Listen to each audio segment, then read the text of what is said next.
In 2014, if you missed the bus in China, you walked.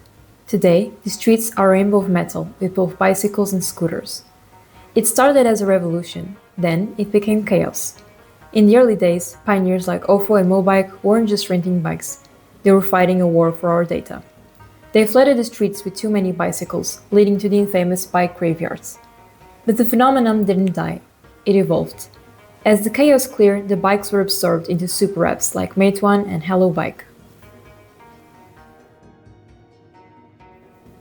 Today, the war of quantity has been replaced by the era of intelligence. It's no longer about how many bikes you can dump on a sidewalk. It's about how AI and big data can place a single bike exactly where you need it, exactly when you need it, turning a messy experiment into a permanent, invisible pillar of the 15-minute city. Here's how you can do it too. Let's use Meituan. Open your WeChat and scan the code on your bike. You'll hear a confirmation sound. And that's it! Once you end your ride, just open the app and signal you've ended.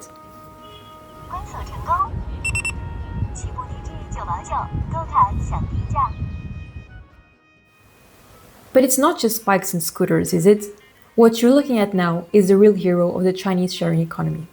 These are the shared power banks that you see anywhere you go. Since payments are mainly digital, you can't afford to not have battery. But you don't even need to own a charger anymore. You can share it with 100 other people in the street. That's not all. Want to sing?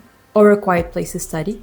Space in China is limited. Sharing it is the only way to afford privacy. But why China, you may ask?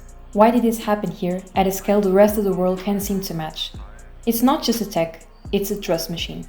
In the West, sharing requires a contract. In China, it requires a scan. But this willingness to share is also deep-rooted in the DNA of a culture that's always leaned on the community, from the shared courtyards to the collective spirit of the work unit, where people learned long ago that we go much further when we move together. So you can say people do tend to trust each other more. Plus, with the growing and development of digital wallets like Alipay and WeChat Pay, the city became a library of things. Sharing becomes a sign of digital literacy. So China didn't just build better bikes. They built a social infrastructure where sharing is more convenient than owning. It's about the freedom of not owning anything and be part of a collective.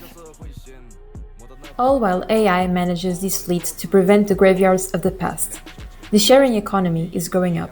It's becoming greener, smarter, and more regulated. From a simple bike to a cultural phenomenon, sharing has rewired how people live.